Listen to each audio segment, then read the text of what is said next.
Mga kapagsiyo. Eto na naman tayo mga kapagsiyo. Gugupit tayo ng kuko ng aking kapatid PWD. Ang haba ng kuko mga kapagsiyo. Wala naman ibang magpuputol nito mga kapagsiyo. Eto na. Ayan na. Mga kapagsiyo, let's go! Hala!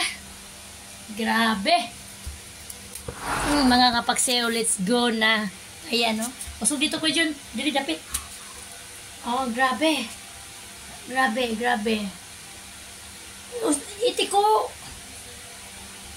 Ayan. Ay magagawa. Obligasyon natin to.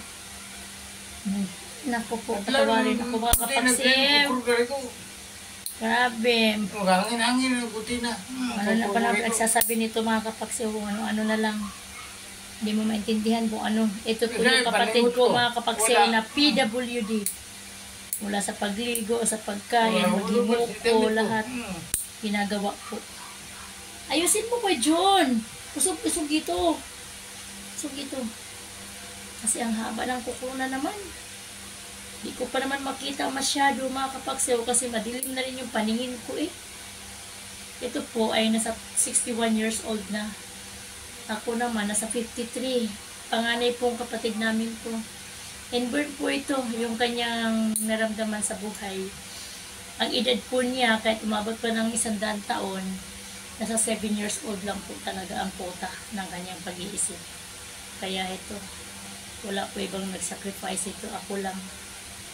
Grabe mga kapakso, no? Pero okay lang mga kapakso, kinaya ko man lahat ito. Wala naman ako magagawa mga kapakso, kasi kapatid yan eh.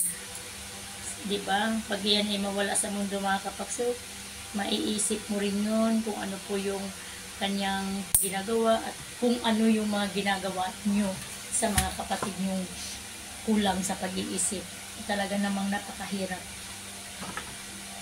Ayan mga kapakso, kung nakita nyo yung video nakaraan, niliguan ko siya. Every other day ang paligo ko mga kapakso, hindi pwedeng araw-araw. Kasi nalalamig siya. Naku, napakatigas pa ng kuko mga kapakso. Hindi agad-agad napuputol.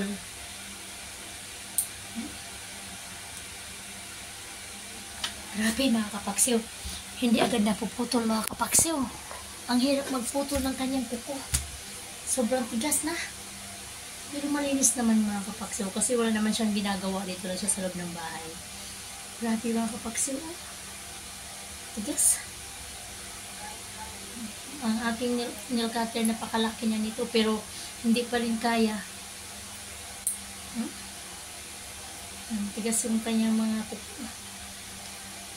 Ano ba yan? Ayusin mo ako yun. Talaga namang pati bunga ko gumagalaw sa tigas. Ano mga kapagsiyo, ito kailangan talaga natin gagawin, lalo na pagkapatid. Hindi mo masasabi minsan, no? Minsan pag nawala sa buhay mo, diyan mo maiisip na yung kapatid mo pala ay mahalaga para sa iyo.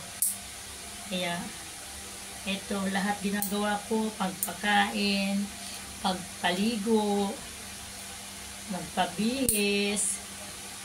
Ay nako mga kapagsiyo, isip bata po kasi ito. Tigas naman ang kuko.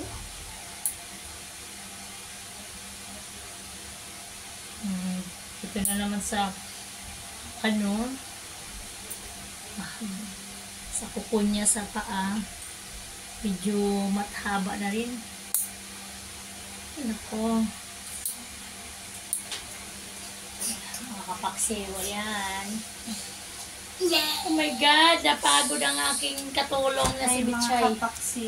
Nakakapaksiw, wala na. Pati ko po. Na si Betchay. Oh, nagsayaw na ako, nagingo ko pa. Yes, thank you mga kapaksiw for watching. Natawa lang ka na. Hi!